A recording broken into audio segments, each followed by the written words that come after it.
Yan. Ito yung aking, obento yung anak ko ngayon.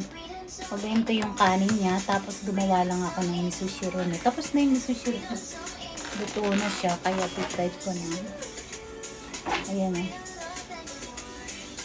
Umugusok. Ayan. Sandukin na natin. Paborito niya. Paborito niya yung miso shiron. Kahit ako ngayon, yun yung ko ngayon, parang healthy healthy siya, healthy.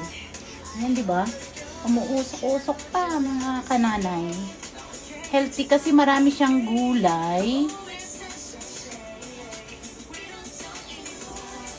Naging paborito ko na rin siya sa umaga. Lagyan ko ng na. Ayan, tanse. Di ba? Ano siya, ang sarap-sarap niya mga kananay. Paborito ng anak ko ilang.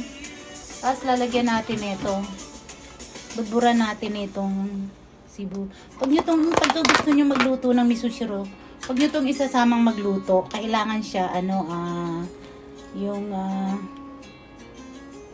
sa ibabaw nyo lang siya ilalagay. Ganyan Papakita ko, ganyan lang siya Nakapatong lang siya doon. Luto na. Yan, ang luto na. Yan, Diba? Lutong-luto na siya. Ito lang yung niya, almusal.